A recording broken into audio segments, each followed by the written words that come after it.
At around 3 p.m. on this Tuesday afternoon, a visitor walking into Matt Umanov Guitars on Bleecker Street would have found Jefferson Airplane and Hot Tuna guitarist, 76-year-old Jorma Kaukonen, sitting on a stool playing a 78-year-old Martin guitar, previously owned by one of the founders of the new Lost City Ramblers. I've been coming here probably for 40 years.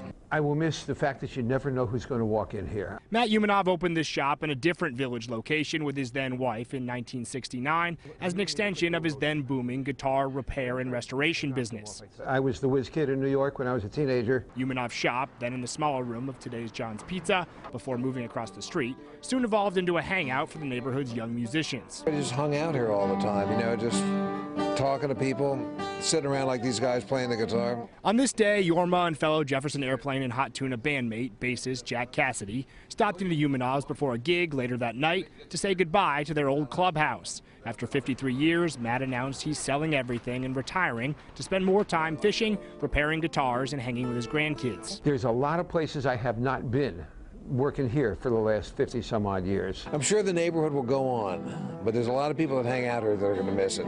In a neighborhood that to those who remember it when might seem less like a village and now more like another strip of soulless corporate chains, the departure of the city's preeminent guitar shop represents something of a trend.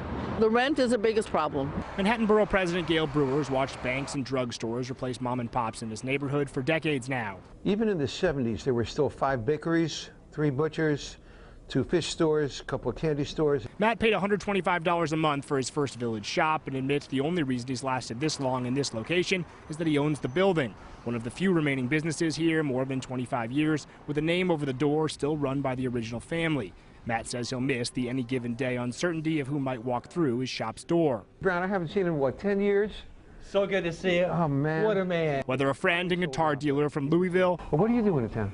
or Rolling Stone's 54th greatest guitarist of all time.